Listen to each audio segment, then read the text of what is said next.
여러분 안녕하세요. 이번 시간은 우리가 일주일 동안 공부하게 될 영상을 같이 보면서 내용을 이해하고 원어민들이 쓰는 좋은 표현 배워보는 시간이에요. 이번 주에 공부할 영상 우선 같이 보도록 하겠습니다.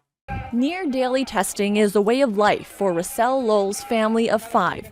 They've been living in some form of lockdown in Shanghai for more than a month, now only able to leave their apartment to pick up deliveries or dump trash. Occasionally, I start to just feel like a very heavy burden, like I'm about to have a meltdown. The Chinese government has locked in residents to curb the spread of COVID-19, part of its COVID Zero strategy. It's been hard for Lowell's children to be confined. Canadian Matt Doyon's family was able to stock up before going into lockdown last month, but he's had to resort to bartering recently. And was able to trade coffee for some water. I can't deny that it has been emotionally draining, even physically draining, just not being able to go outside. 이번 주에는 중국 상하이 락다운에 대한 뉴스 인터뷰 영상을 가지고 공부를 할 건데요. 두 명의 캐나다 사람들 인터뷰를 해요. 영상을 보면서 사람들이 현재 상황에 대해서 어떻게 느끼는지 이해를 하고 유용한 표현들도 같이 배워보도록 하겠습니다. 첫 번째 문장부터 시작을 해볼게요. Near daily testing is a way of life for Russell's family of five. Near daily testing. 거의 매일 코로나 검사를 하는 상황을 얘기를 하는 거죠. 그 말을 이렇게 near daily testing이라고 표현을 해줬고요. 이것이 지금 러셀 루의 가족이 사는 방식입니다. 일상입니다. 라고 이해를 하시면 될 건데 뒤에 보면은 family of five라고 써줬어요. 5인 가족이다 라는 말을 써준 거죠. 이 표현을 좀 기억을 해두시면 좋을 것 같아요. 우리가 어떤 그룹이나 단체가 몇 명으로 구성되어 있다라고 얘기를 할 때 이렇게 a family of five 어떤 그룹 뒤에다가 of라는 전치사를 써주고 뒤에 숫자를 써주면서 표현을 해줘요. 그러면 a family of five 5인 가족이 되는 거고요. A team of five members 5명으로 이루어진 팀 a group of 10 boys and girls 10명의 소년 소녀로 이루어진 그룹 이렇게 사용을 하는 거예요. 유용한 형태니까 기억을 해두시면 좋을 것 같고요. 다음 문장이 They've been living in some form of lockdown in Shanghai for more than a month 이렇게 이어지는데요. 그들이 지금 살고 있습니다. Some form 어떤 형태, 일종의라는 의미가 되겠죠. 락다운 상황에서 살고 있는데요. 상하이에서 한 달이 넘었습니다. 라는 의미가 되는 거죠. 여기 시제를 보면은 현재 완료 진행형이 사용이 됐어요. They have been living 이렇게요. 우리 여기서 시제를 좀 간단하게 정리를 하고 가면은 현재 완료라는 시제가 있어요. 과거에서 시작된 어떤 상황 또 일이 현재까지 계속 이어질 때 연관성이 계속 있을 때 현재 완료라는 시제를 쓰고요. 현재 완료 진행은 과거에 시작된 어떤 일이 현재에도 여전히 진행 중이라는 것을 강조하기 위해서 사용을 해요. 그래서 여기 같은 경우에도 한 달도 더 전에 락다운이 시작이 됐는데 그 상황이 지금도 계속 진행이 되고 있다라는 의미를 강조를 해주는 거예요. 그렇게 이해를 하시고요.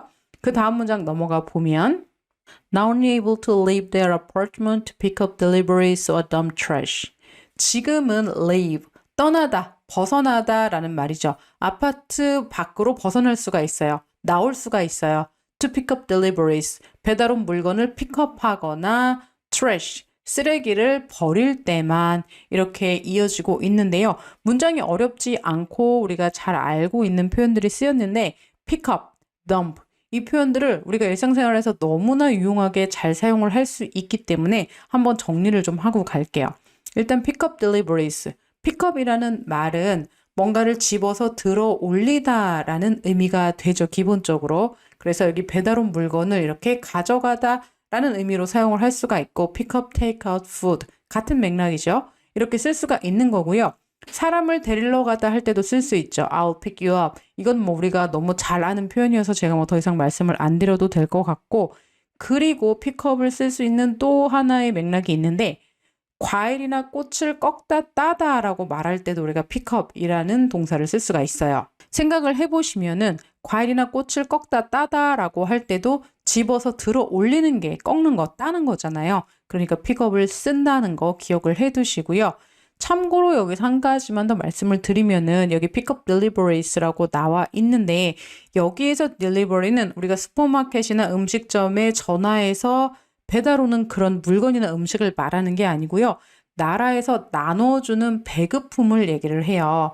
그래서 우리가 요 상하이 봉쇄 관련해서 뉴스를 듣다 보면은 이 배급품이라는 단어, 영어 단어가 나오는데 그게 ration이라고 합니다. 이건 참고로 알아두시면 될 것 같고요.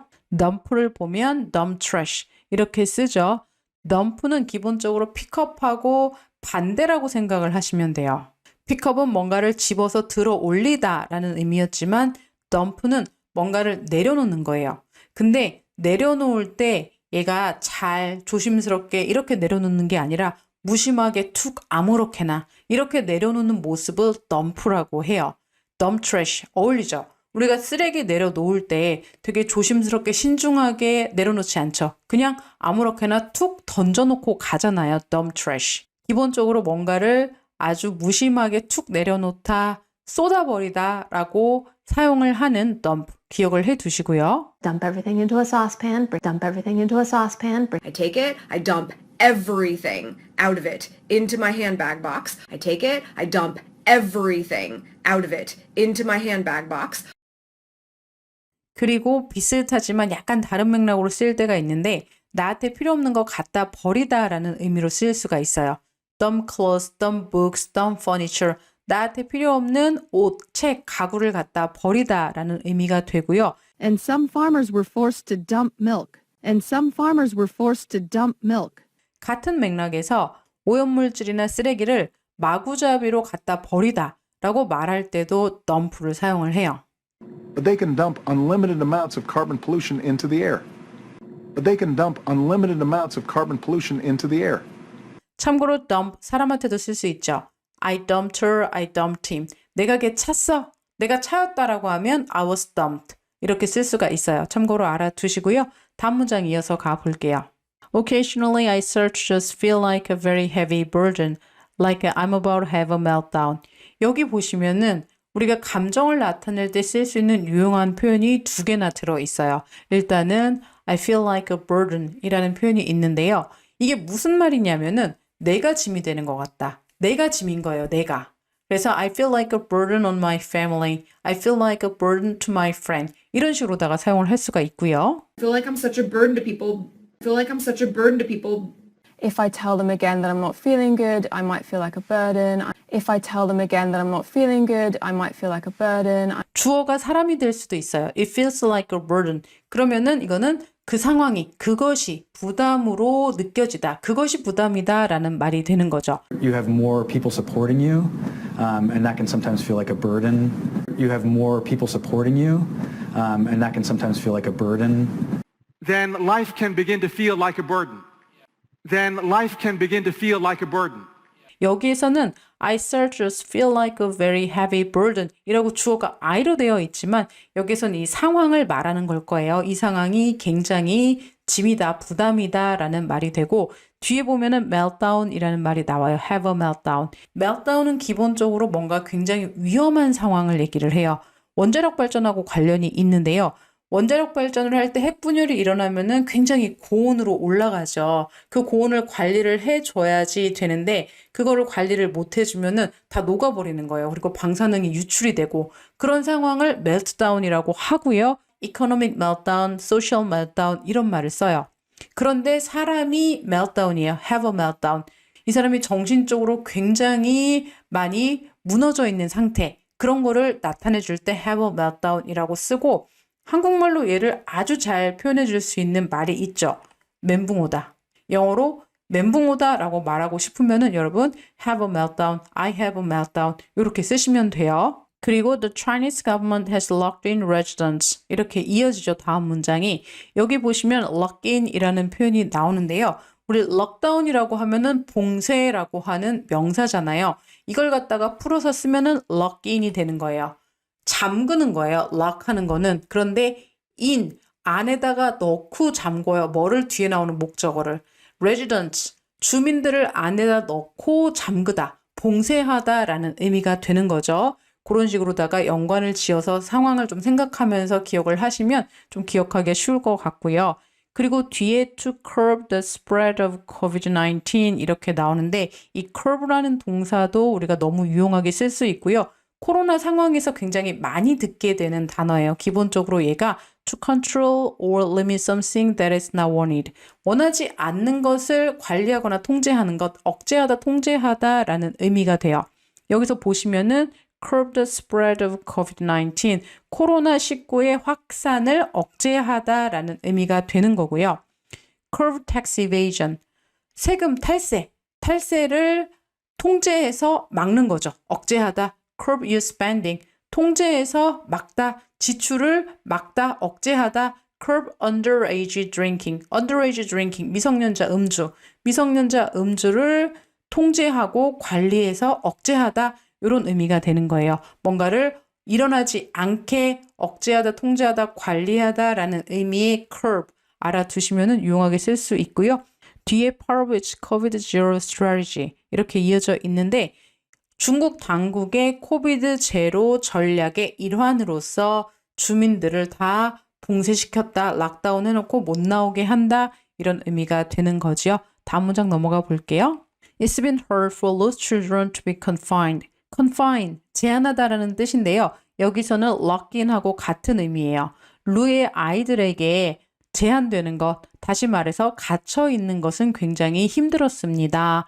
여기까지 이제 루 가족에 대한 인터뷰가 끝났고 그 다음에 다른 사람이 한 명 더 인터뷰를 하게 되는데요. Canadian Matt Doyen's family was able to stock up before going into lockdown last month. 맷 도이언의 가족은 스탁업 할 수 있었습니다 라고 나와 있어요. 스탁업. 여러분 이거 무슨 의미인지 아실 거예요. 비축하다라는 뜻이죠. 제가 이거를 여러분들에게 좀 설명을 드리고 싶은 거는 얘 형태를 좀 여러분이 아셨으면 좋겠어요. 우리 스탁업이라고 하는 건 기본적으로다가 지금 쓸 건 아니지만 나중에 쓰려고 쟁여놓는 걸 말을 하는 거죠. 근데 우리가 형태를 보시면은 stock up refrigerator, 냉장고를 가득 채우다, 냉장고를 채워놓다 라고 하면 이렇게 냉장고라는 목적어를 stock up 뒤에다가 바로 써주시면 돼요. stock up for holiday, 우리가 휴가를 대비해서 좀 물건을 많이 사놓다, 비축하다 라고 하면 stock up for holiday 이렇게 쓸 수가 있고요. 또 우리가 물건을 어떤 특정한 물건을 많이 쌓아놓다, 마스크를 많이 쌓아놓다, 물을 많이 쌓아놓다 이렇게 얘기할 수도 있잖아요. 그럴 때는 전치사 on이 한 개가 더 붙어요. 그래서 stock up on masks, stock up on bottled water, stock up on inventory. 마스크를 쟁여놓다, 물을 쟁여놓다, 재고를 쌓아놓다. 이렇게 전치사 on이 뒤에 하나 더 붙는 거 꼭 기억을 해두세요. 그리고 뒷부분에 보면은 before going into lockdown 이렇게 이어지는데 go into 이것도 너무 소중한 표현이죠. 같이 한번 볼게요. go into는 기본적으로 어디에 들어가다라는 의미잖아요. 그 맥락에서 to start an activity or start to be in particular state or condition. 어떤 것을 시작하다, 어떤 상태로 들어가다, 어떤 상태가 되기 시작하다 이런 의미가 있어요. 뭔가 start, 시작하다라는 의미가 있는 거죠. 여기서도 락다운을 시작하기 전에라는 의미인 거죠. 여러분들께 이 표현을 쓸 수 있는 한 가지 상황을 꼭 말씀을 드리고 싶은 게 있는데 우리가 회사에서 어떤 신제품을 개발을 했어요. 그리고 얘가 한 달 있다가 생산에 들어갈 거예요. 이런 말을 굉장히 많이 하죠. 이럴 때 생산에 들어가다라고 할 때 going to production 이렇게 쓸 수가 있어요. This product will be tested and going to production within a month.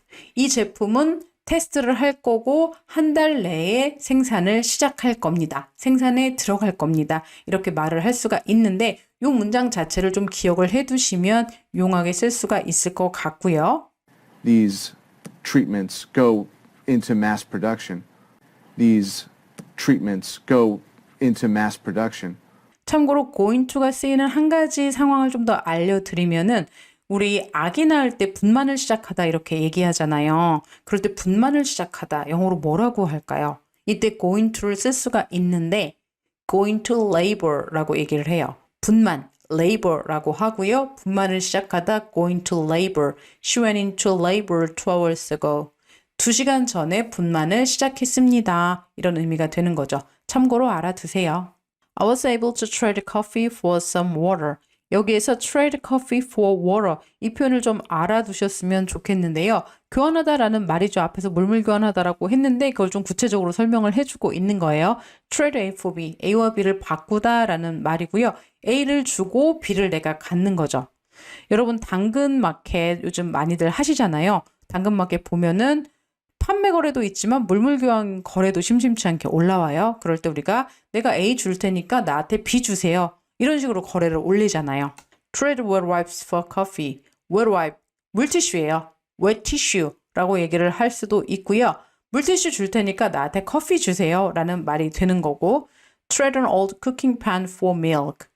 내가 쓰던 프라이팬 줄 테니까 나한테 우유 주세요. 이런 말이 되는 거죠. Trade A for B 쓸 수 있도록 기억을 해두시고요. 마지막 문장이 남았는데요. I can't deny that it has been emotionally draining, even physically draining, just not being able to go outside. I can't deny. 부정할 수가 없습니다 라는 말이고요. 여기 draining이라는 표현이 나오는데요. 이것도 우리가 감정을 나타내는 표현이에요. 일단 drain이라는 단어를 좀 살펴보면은 배수하다, 물을 빼내다 라는 말이 되고요. 그래서 drain이 명사로 쓰이면은 배수관이라는 의미도 있어요. 그리고 이게 물을 다 빼내는 거니까 고갈시키다 라는 의미로도 쓰이고요. 감정을 나타낼 때는 draining, drained 이렇게 쓰이는데요. 진이 빠진 상태.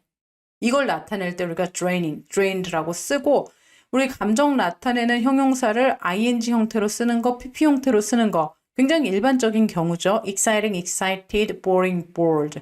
ing가 쓰이는 경우는 주어가 그런 속성을 가지고 있을 때 주어가 진이 빠지는 속성을 가지고 있는 무언가일 때 draining 이렇게 써주고 drained 그거는 내가 drained한 상태가 되었다. 내가 drained한 감정을 느낀다. 이럴 때 pp 형태를 써주는 거죠.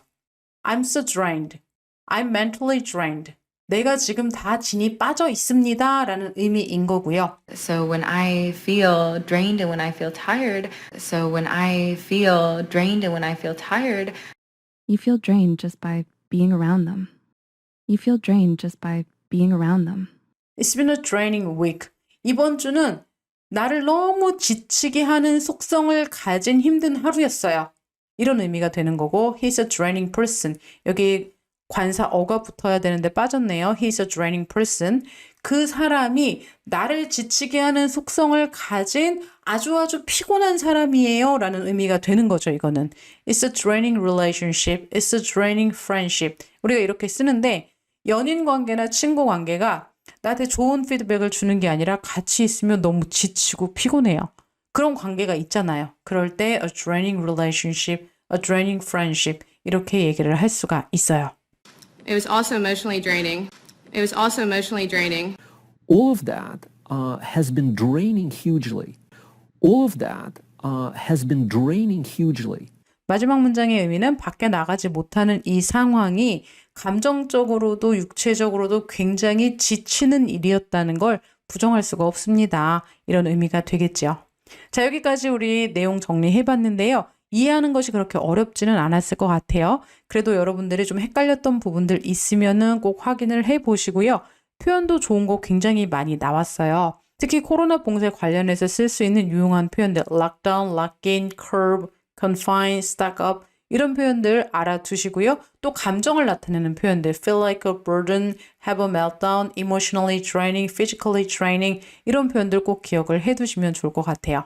오늘 강의는 여기서 마무리하고요. 남은 한 주 동안 쉐도잉 암기, 쉐도잉 낭독도 꼭 열심히 해주세요. 저희는 내일 다시 만날게요. 바이바이.